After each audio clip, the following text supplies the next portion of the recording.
Bismillahirrahmanirrahim. Assalamualaikum warahmatullahi wabarakatuh. Kembali bersama saya Dr. Rado Yendra dan Rado Institute. Kita kembali akan mempertajam pemanfaatan artificial intelligence untuk membedah suatu riset artikel. Suatu riset artikel yang telah kita bahas sebelumnya, yang terbit di Journal of Radiation Research and Applied Science tahun 2025 berjudul Statistical Modeling of Disability using a new extension top-Leon inverse exponential model. Nah, riset artikel ini telah kita bahas sebelumnya dengan menggunakan teknik coding pemrograman yang didesain oleh Rado Institute, terutama menggunakan Optim dan berhasil sukses dijalankan. Silakan masuk ke Rado Institute bagi para mahasiswa dan peneliti yang ingin memahami lebih dalam lagi tentang model peluang a new extension top-Leon inverse exponential model. Nah, model yang sama akan kita pertajam kembali pembahasannya dengan menggunakan artificial intelligence. Oke, kita coba langsung saja kita buka suatu aplikasi yang berhubungan dengan artificial intelligence, yaitu aplikasi ChatGPT. Oke, ChatGPT kita. Coba kita sapa dulu ChatGPT ini. Assalamualaikum. Assalamualaikum. Ocu AI. Kita memberi nama Ocu AI. Biasalah kita say hello. Itu bagus juga kan. Untuk membangun hubungan emosional. Oke. Waalaikumsalam warahmatullahi wabarakatuh. Ocu, apa kabar hariku? Wah, dia memberikan juga candaan menggunakan sapaan dalam bentuk bahasa daerah. Kita jawab saja dengan bahasa daerah. Lai eloknya. Lai eloknya Ocu AI. Ocu AI, mau kasih. Mau kasih banyak Ocu AI. Banyak Ocu AI. Kita jawab, kabar kita baik, terima kasih banyak. Wah, alhamdulillah sama-sama Ocu. Kalau Ocu lagi ada yang ingin dibantu, baik itu soal data, wah ini menantang Ocu AI. Oke, baik Ocu AI.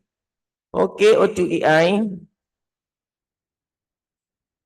Ocu AI diberikan fungsi densitas peluang 3 parameter. 3 parameter, yaitu par 1 sama dengan alfa, par 2 sama dengan rho, dan par 3 sama dengan C. Oke, dengan fungsi densitas peluang sebagai berikut, dengan fungsi seperti. Nah, kita berikan fungsi yang telah kita bahas sebelumnya di Rado Institute. Fungsi yang kita maksud ini dia, kita kopikan fungsi yang kita maksud. Oke, kita copy, kita berikan ke R. Nah, ini fungsinya. Kita coba jalankan dulu apakah Ocu AI memahami fungsi kita ini. Nah, kita coba lihat Ocu AI bagaimana Ocu AI menerjemahkan fungsi yang kita berikan di atas. Oke.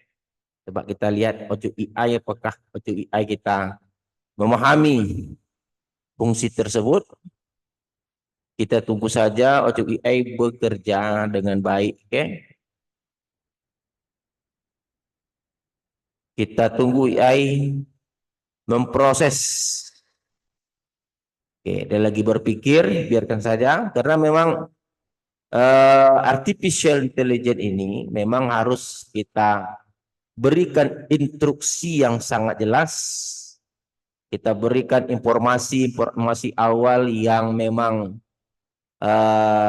sesuai dengan konteks keilmuan dan kekinian, sehingga artificial intelligence mencoba memahami, menelaah, dan mencoba memberikan apa yang kita inginkan. Jadi kerja dua arah yang sangat baik saya rasa. Kita memberikan informasi yang sangat jelas kepada OCI, tentu informasi sesuai dengan konteks keilmuan.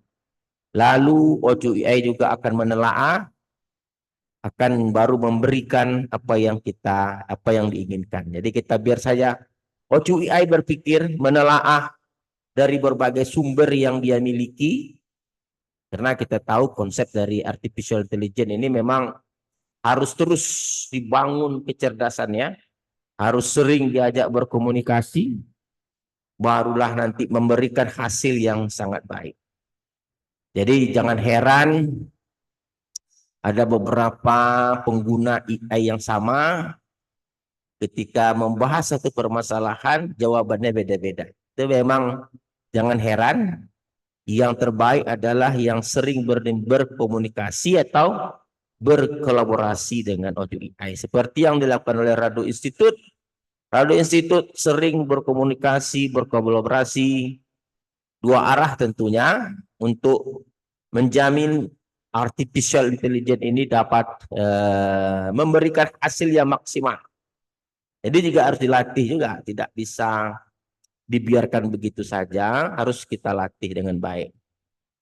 OCI sedang berpikir, kita tunggu saja hasilnya apa yang bisa diberikan oleh OCI kita. Kita, karena dia sedang berpikir, kita biarkan saja dia berpikir. Oke, kita tunggu saja dengan sabar apa yang akan dihasilkan oleh OCI kita ini. Kita tunggu saja hasilnya oleh OCI.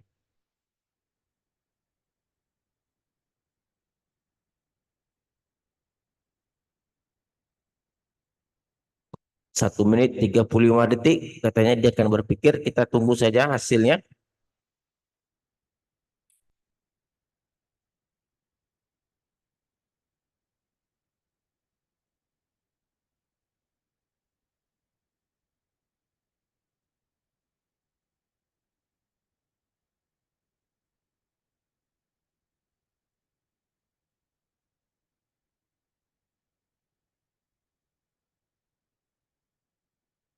OCI masih berpikir. Wah, langan malam macu.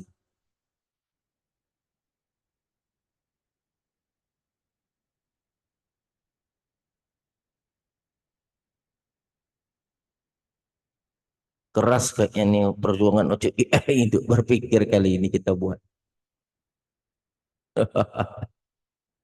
Oke, sudah selesai. Dia mantap Ocu kata dia kan. Apa yang dia berikan. Coba kita lihat apa yang dia berikan. Oh, belum. Kita tunggu saja. Wah, ini dah. Dah berikannya nih. Wah, ini dia. Mantap Ocu. Fungsi yang Ocu kasih itu disederhanakan, dirapikan. Wow, dia rapikan lagi. Oke. Dengan parameter 1 besar dari 0, rho dan C. Kita lihat. Wah, ini fungsi densitasnya. Fx. Oke, hampir mirip dengan riset artikel kita. Oke, CDF-nya juga dia berikan seperti yang kita inginkan. Lalu kita berikan data. Coba. Diberikan data. Berikan data seperti, kita coba kita berikan data, kita ambil di R. Nah, data kita Ctrl C. Oke, buat skrip untuk mengestimasi parameter dari fungsi di atas, dari fungsi yang telah diberikan,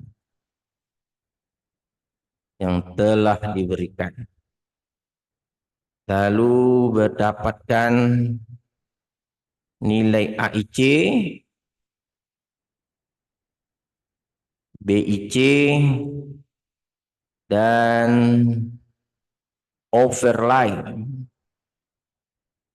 PDF plot,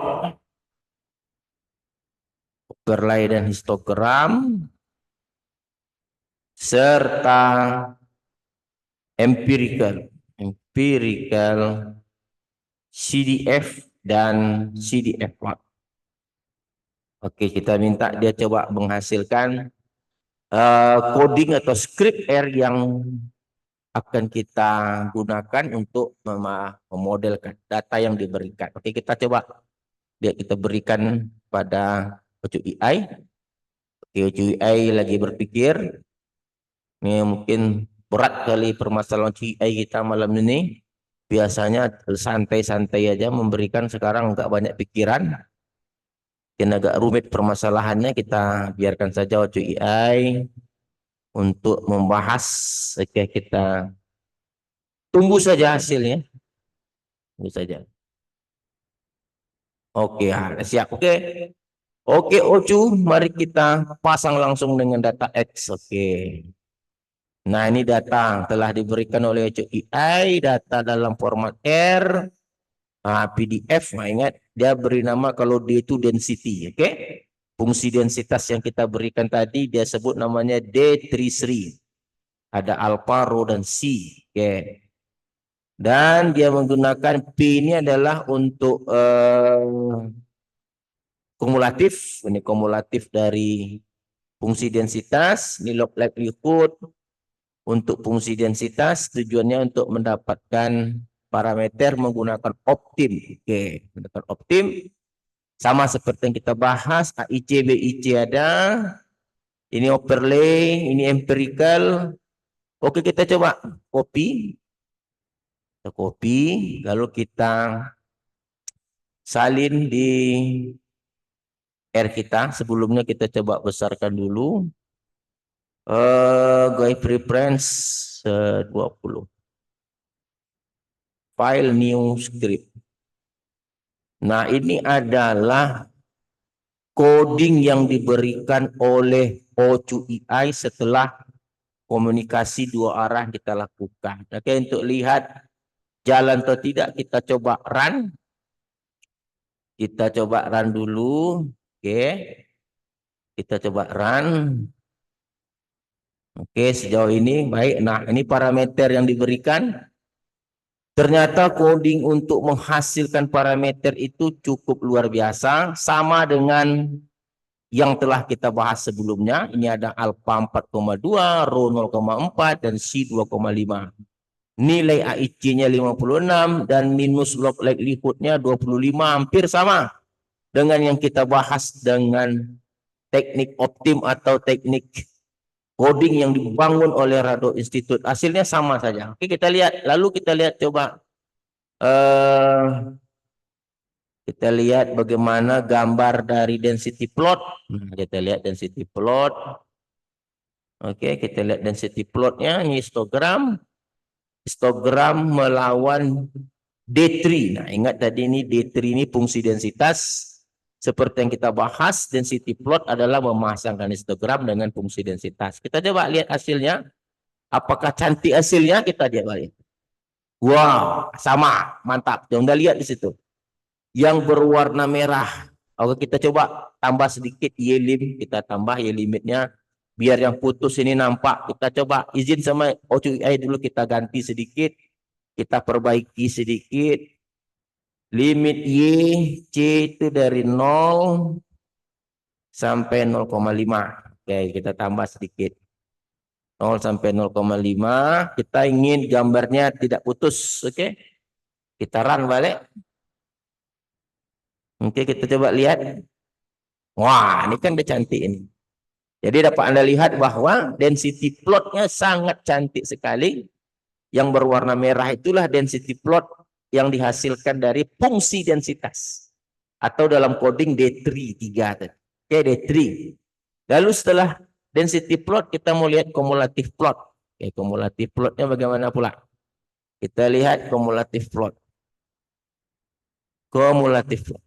Wah, itu dia. Kumulatif plot sangat sempurna sekali kalau kita lihat. Yang berwarna itu adalah empirical kumulatif yang menggunakan rumus F sama dengan I kurang 0,5 per N. Yang berwarna merah itu sangat sempurna menangkap dari yang berwarna biru. Kalau kita lihat yang berwarna merah itu fitted CDF. Fitted CDF itu berasal dari kumulatif dari atau CDF model. Kalau dalam codingnya tadi digambarkan P33. Jadi kalau kita lihat gambarnya tadi P33. Mana dia tadi? Kita lihat. Coding. Nah ini dia. Nah ini P33. P33 inilah kumulatif. Ini tadi kumulatif nih P33. Ini kumulatif dari model yang kita sebut tadi. New extension top Leon inverse eksponen, ini kumulatif, dan D3 ini adalah fungsi densitas. Ada 3 parameter, alfa, rho, dan C. Oke, fungsi densitasnya kita berikan. Lengkap semua. Dan kalau kita mau gabungkan gambarnya dengan satu plot, kita coba gabung. Kita tambah di sini part. Oke, kita tambah grafiknya dengan, nah ini. Kita coba lihat kedua-duanya sekali, copy, kita masukkan ke dalam coding yang dihasilkan oleh artificial intelligence. Kita coba lihat. Kita copy di sini, Ctrl V, Ctrl V. Nah, kita run, kita ingin melihat hasilnya sekaligus, kita coba lihat. Hasilnya kita run. Windows Graphics. Nah, itu dia. Yang sebelah kiri itu density plot, yang di sebelah kanan adalah cumulative plot. Oke, empirical CDF versus fitted CDF. Kalau ini histogram versus fitted PDF. Oke, saya rasa apa yang kita bahas pada malam ini sangat luar biasa sekali. Sekali lagi, artificial intelligence ternyata sangat baik sekali dalam membahas, membedah riset artikel. Dua metode, dua pendekatan dalam membedah riset artikel ini kita lakukan. Yang satu pendekatan artificial intelligence, yang satu menggunakan coding yang kita reka dengan menggunakan kaidah keilmuan kita. Saya rasa cukup kajian kita. Jumpa lagi pada sesi berikutnya. Assalamualaikum warahmatullahi wabarakatuh.